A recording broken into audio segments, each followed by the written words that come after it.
Je lance, tu me dis si c'est trop fort, ça va? Ni les Zoan, ni les Paramecia. Et c'est parti d'un truc tout bête. Dans One Piece, c'est bien connu, les seules choses... C'était bon le son ou pas?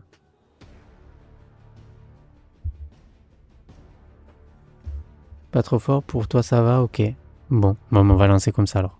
Qui ont pour point faible le haki, ce sont les fruits du démon. Sauf que récemment, dans le manga, on a vu que Imu possède une sorte de pouvoir invincible qui ne peut être vaincu qu'avec le haki des rois précisément. Genre, il y a que le haki des rois qui fonctionne pour l'abattre. Et c'est pas fini parce que, comme par hasard, quelques chapitres après, Harald nous parle d'un autre fruit, le fruit légendaire d'Elbaf. Et selon lui, il ne peut être mangé que par quelqu'un qui possède quelque chose, mais quoi à votre avis?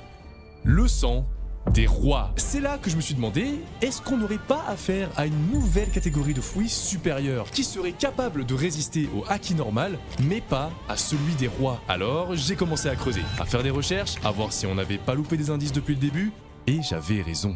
Tout semble coller parfaitement. Installez-vous confortablement parce qu'on va probablement attaquer la plus grosse théorie de ma chaîne. Pourquoi je pense que Loki, Imu et Luffy possèdent un nouveau type de fruits du démon, des fruits originels. Alors, moi je pense que c'est pas... je dis, là je vais voir ce qu'il dit après, mais pour moi, Oda va rééquilibrer l'aspect, la puissance des fruits du démon par leur éveil. En fait, l'éveil, pour moi, ne peut pas être contré par du haki classique et même du haki des rois. Faut l'haki des rois, mais version full puissance pour pouvoir contrer un pouvoir d'éveil. Pourquoi je dis ça? Big Mom à Wano, Big Mom n'a jamais été blessée. Ok. Avant Wano, etc., elle avait jamais été blessée, elle avait jamais saigné, etc. Pourquoi? Parce que à Whole Cake Island, on le voit, dès qu'elle perd connaissance, là par contre elle se fait blesser.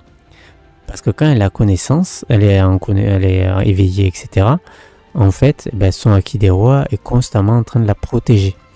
C'est une génie en fait de la défense. C'est une boule d'acier. Son haki des rois la recouvre constamment, ce qui la protège. Maintenant, mais ça c'est c'est limite inconscient chez elle. Elle le fait naturellement, hein, depuis qu'elle est toute petite.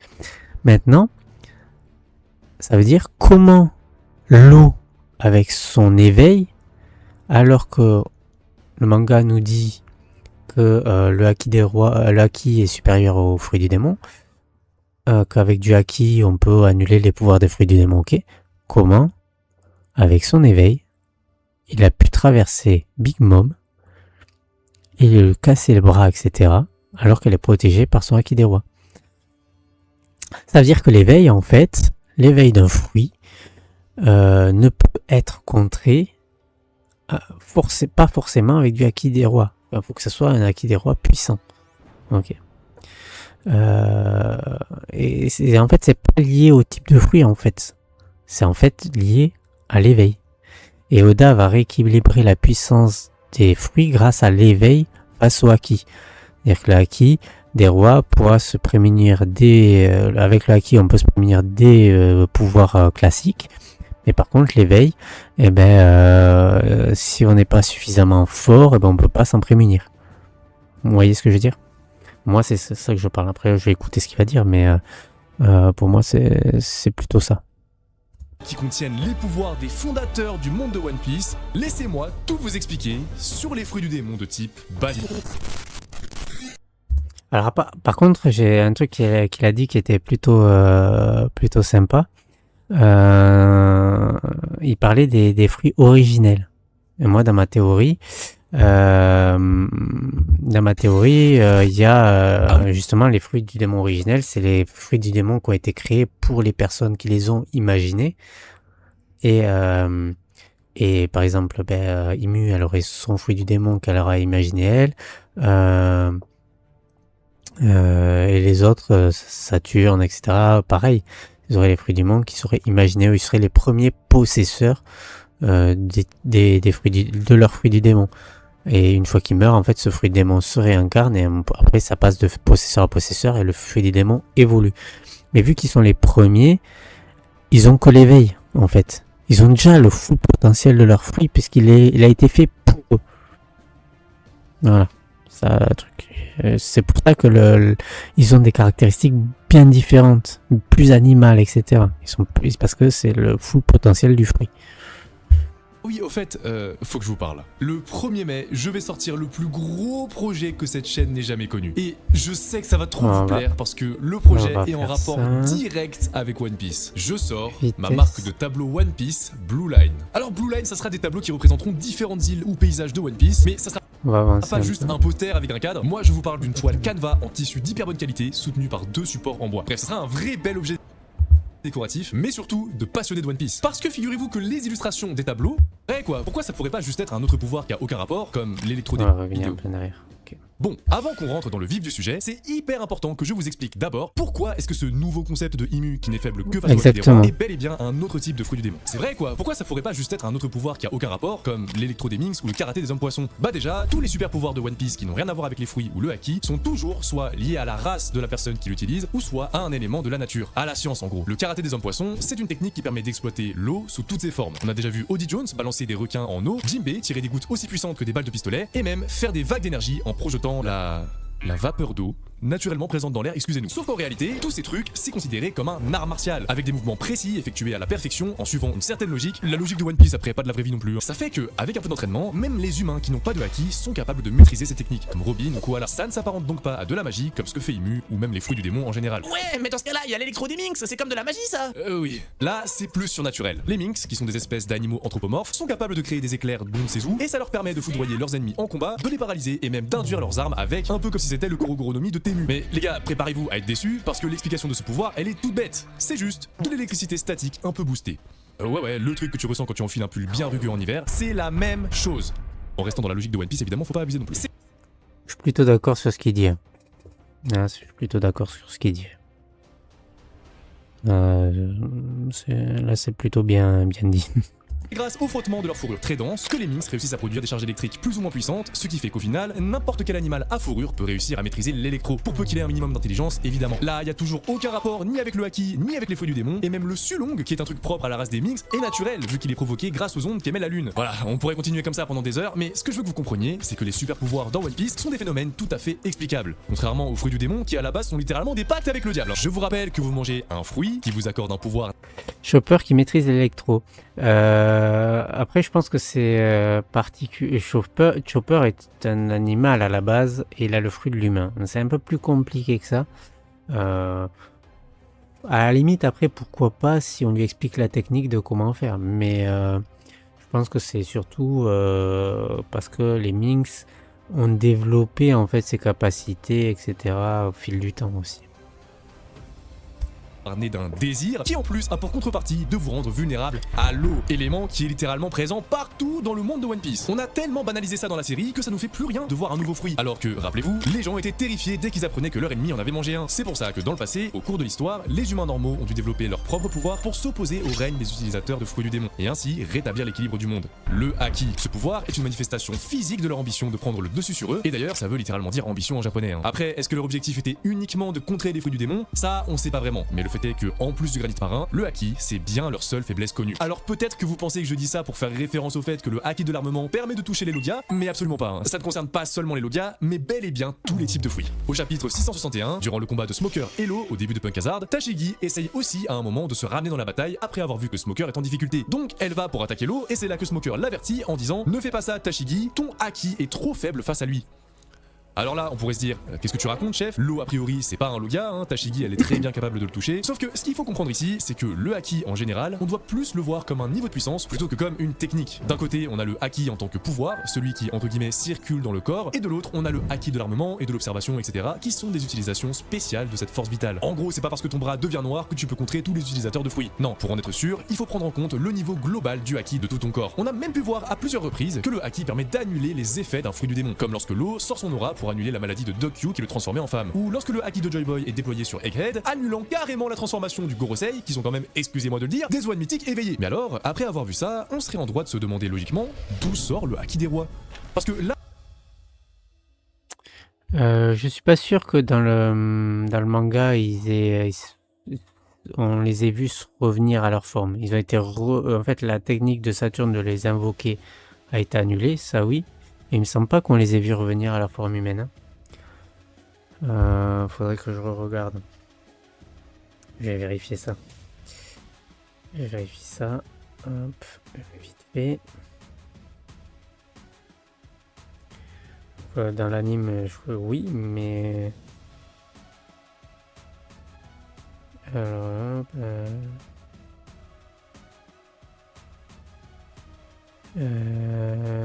hop. Je crois que c'est ce chapitre-là. Non, c'est pas celui-là. Voilà, ça y est. Ah si. Attends. Ah oui, si, on les voit revenir à la forme humaine. Ok. Que dans le bras devient noir, je crois que dans l'ordre du monde, les gens ne voient pas le haki. Ouais, ça c'est plus une représentation graphique. Ouais. Là où le haki normal est une chose tout à fait atteignable par n'importe qui avec de l'entraînement, le haki des rois, au contraire, c'est un truc qui est décidé à la naissance et qui permet grâce à lui de littéralement faire la même chose que le haki normal, mais en mieux. On peut s'en recouvrir pour attaquer, mais aussi l'induire sur des armes. Enfin, on peut limite voir ça comme un nouveau pouvoir à part entière du haki. Alors dans ce cas-là, pourquoi est-ce que le fruit du démon de Imu, qui octroie des pouvoirs qu'on n'a jamais vu avant et qui n'est faible que face au haki des rois, ne serait pas également un nouveau type de fruit du démon que seuls certains élus seraient aptes à manger? Bah, parce que ça peut très bien être un Zoan mythique normal, vu qu'il y a qu'eux qui ont des pouvoirs différents. Ah, c'était pub. Bah quoi, je dis... Ça paraît vachement souvent dans les vidéos quand même, toi. Bon.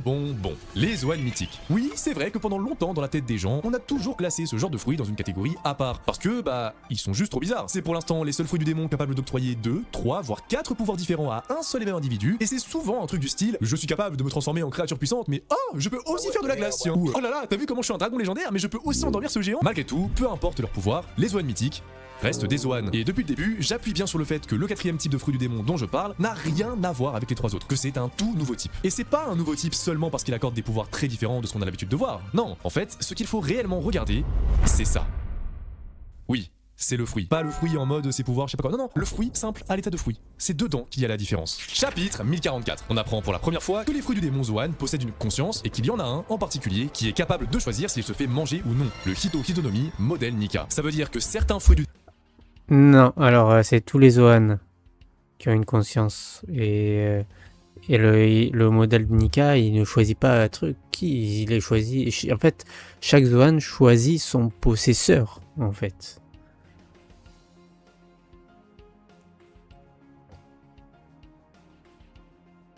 du démon, bah ils sont juste vivants en fait. Le fruit en une conscience et qu'il y en a un en particulier qui est capable de choisir s'il se fait manger ou non. Le Hito-Hitonomi modèle Nika. Ça veut dire que certains fruits du démon, bah ils sont juste vivants en fait. Le fruit en question est capable d'échapper à des personnes qui le traquent pendant plusieurs siècles, alors que c'est vraiment juste un fruit qui peut pas bouger quoi, genre c'est comme une pomme. Il peut contrôler les aléas du destin pour que seule la personne qui l'a choisi puisse mettre la main dessus. C'est du jamais vu dans l'histoire de... Non, en fait, ce qui est... il a pas bien compris le truc, c'est que les Zoan ont une conscience. En fait, donc une volonté. En fait, ce qu'il faut bien comprendre, c'est que la création des fruits est liée à la volonté. Et si, par exemple, dans ton fruit, tu as la volonté d'un animal, cet animal, en fait, va chercher... En fait, c'est pas vrai non plus, parce que Barbe Noire dit que son fruit l'a choisi. Le fruit des ténèbres, le Yamin Yaminomi. C'est Yamin Yaminomi, n'est pas un Zoan, c'est un Logia, et il l'a choisi. Moi, dans mon idée des fruits du démon, les fruits du démon sont la création de l'ancien royaume, issus de plusieurs des facteurs de lignage de plusieurs choses en fait. Par exemple, admettons la personne, ce qui dit Vegapunk, que je veux devenir ceci ou je veux devenir cela. En fait, les gens imaginaient ce qu'ils voulaient. Par exemple, je veux devenir une girafe. En fait, on va prendre le facteur de lignage d'une girafe, on va l'associer à ton facteur de lignage, et donc du coup, ça fait un fruit du démon. Et donc du coup, il y a la volonté de la personne qui a dans le fruit du démon, et de la personne qui a imaginé de vouloir devenir une girafe, et il y a le facteur de lignage de la girafe. Donc en fait, là, dans les fruits du démon, il y a la volonté des mecs qui l'ont imaginé. Et donc cette volonté, elle va chercher à trouver la personne avec qui ça correspond le mieux. Donc c'est pour ça qu'en fait, il y a de grandes chances que tous les fruits ont une volonté plus ou moins forte. Les oans ayant aussi une volonté des animaux, du facteur lignage des animaux, etc. qu'ils ont. Mais tous les fruits auraient une volonté de choisir leur possesseur. Et c'est pour ça que Barbe Noire dit que le Yami Yami no Mi l'a choisi. Voilà.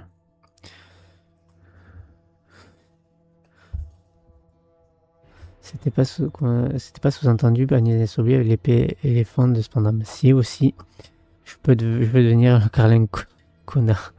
Moi, c'était un smile. Merde, mais quand même. Ok. Donc voilà. Pour moi, tous les fruits, là, c'est plus mis en avant par les Zoan, parce que les Zoan ont peut-être une volonté plus forte, mais c'est pas spécifique aux fruits de Nika. Hein, c'est tous les Zoan. Et ils se trompent sur ce sujet-là. C'est parce que le Gorosei cherchait ce fruit et voulait l'obtenir que, en fait, ils se sont rendus compte que le fruit le fuit un peu, où il y avait une espèce de force mystique. Cette force est plus une force de la destinée, la volonté qui se matérialise pour arriver à être... En fait, il faut, pour moi, le fruit, la volonté du fruit, tout, etc., elle s'associe à une personne, et du coup, dès qu'il y a cette personne, en gros, c'est comme si sa destinée était faite pour que le fruit se fasse manger par cette personne. Je sais pas si on comprend bien ce que je dis, mais en gros, c'est comme s'il y avait une force qui faisait que le fruit allait forcément atteindre la personne qui lui correspond le mieux constamment. Voilà, je sais pas comment le dire autrement. Tout va faire en sorte que le fruit arrive à la personne qui lui correspond. Ouais, un petit peu ça, ouais. La volonté des fruits qui peuvent manipuler le destin. C'est à peu près ça, ou c'est la destinée de chacun, quoi. De l'œuvre, hein. Normalement, un fruit, c'est un objet. Peu importe si c'est un Zoan ou pas, tu l'achètes, tu le manges, et voilà. Mais ici... Et voilà, c'est non. Je suis pas... Là, du coup, si on n'est pas d'accord, comme j'ai dit, le fruit, c'est pas un objet. Dans les Zoan, ils ont une volonté propre, mais pas que les Zoan. Du coup, si effectivement les fruits du démon ont un facteur de lignage, ils ont donc une volonté. Le facteur de lignage est le réceptacle de la volonté. Et donc, on le voit en quoi on voit que le facteur lignage est le réceptacle de la volonté. Quand Vegapunk parle des séraphins, ils parlent de leur sang, etc., du facteur de lignage qu'ils ont cloné, etc., et que du coup la volonté, l'expérience des hôtes à qui il a pris le facteur de lignage se transmettait aux séraphins sans qu'ils aient besoin d'être entraînés. C'est-à-dire qu'en fait, plus ils combattent, plus l'expérience va finir par ressortir, et ils vont développer les techniques, etc., sans jamais les avoir vues. Ils vont développer les techniques de leur hôte de base. Donc, c'est que en fait, l'expérience, la volonté, etc., de ces personnes est intégrée au facteur de lignage qui est utilisé pour que ça puisse ressortir dans les séraphins, etc. Ça veut dire que c'est ancré dans le facteur de lignage. Donc à partir de là, on peut dire que le facteur de lignage est un réceptacle de la volonté des personnes. Et donc, si c'est un réceptacle de volonté et que tous les fruits du démon ont au moins un facteur de lignage de la personne qui les a imaginés à la base, les possesseurs originels des fruits, Et bien du coup, cette volonté elle se transmet. Et chaque fois que quelqu'un mange un fruit, son facteur de lignage s'intègre aussi au fruit. Et cette volonté aussi. Et c'est pour ça que le fruit, il évolue. Chaque fois qu'en fait un nouveau mangeur de fruits mange le fruit, il l'utilise d'une façon différente et le fait évoluer. Voilà mon avis. Ouais, voilà, le Séraphin de Hancock c'est très flagrant. C'est ça exactement. Elle a toute la personnalité de Hancock qui est ressortie vis-à-vis de Luffy. Donc ça veut dire que c'est ancré dans le facteur de lignage, cette volonté-là. Et donc si elle est ancrée, alors elle est ancrée dans tous les facteurs de lignage. S'il y a du facteur de lignage d'une personne dans un fruit, alors il y a la volonté de cette personne dans le fruit. Et donc forcément, ça n'en fait pas un objet classique, mangeable par tout le monde. Le fruit ne peut être mangé que par la personne à qui il correspond. Même si tu l'as entre les mains, il y a un monde où peu importe ce que tu fais, tu ne pourras jamais le manger. Il y aura toujours un événement random qui va se déclencher qui fera que jamais tu ne pourras porter ce fruit à ta bouche. Et vous savez. Et ça, c'est valable. En fait, c'est valable pour tous les fruits. En gros, si tu corresponds au fruit, tu vas pouvoir le manger. Si tu ne corresponds pas au fruit, tu ne le mangeras pas. C'est tout. Mais quoi? Il existe un deuxième fruit du démon dans One Piece qui est exactement pareil. Au chapitre 1170, on est à la fin du flashback de Harald, et après qu'il soit devenu un chevalier sacré immortel, il se déroule une suite d'événements qui oblige Loki à aller manger le fruit légendaire d'Elbaf, afin de devenir assez puissant pour contrer son père. Et c'est là que Harald nous dit ceci. En réalité, personne ne peut manger ce fruit. Il ajoute même que ça fait des centaines d'années que personne ne l'a jamais mangé, même pas un membre de la famille royale. Je vous rappelle qu'avant le règne de Harald, Elbaf était un pays de guerriers sanguinaires, il y avait toujours Heja là-bas. J'ai vraiment écrit ça, frère. Et il foutait le bazar même dans les pays voisins. Donc je pense pas trop m'avancer en disant ça, mais je vois pas une seule seconde où les géants de cette époque n'essaieraient même pas de s'emparer du pouvoir exceptionnel de ce fruit. Ça veut dire que là aussi, on a affaire à un Zoan mythique, au pouvoir légendaire, qui a échappé à tous ceux qui voulaient le manger pendant des siècles. Encore un autre. D'ailleurs, tenez-vous bien, parce qu'on a même encore plus d'infos, vu que, un peu plus tard, lorsque Loki mange enfin le fruit, Harald lui dit que si... C'est valable pour tout ce qu'on a dit. Comme le fruit de Yami Yaminomi, qui s'est retrouvé dans les mains de Teach, parce qu'il le dit, son fruit, il m'était destiné, le fruit m'a choisi. C'est pour ça que tout ce qui s'est passé, etc., a conduit Teach à avoir le fruit. Il le cherchait, il pensait ne plus jamais le trouver, et en fait, il finit par l'avoir devant lui. Alors, quelle est la probabilité d'avoir le fruit que tu recherches devant toi, dans le monde de One Piece? Elle est faible, sauf si elle lui est destinée.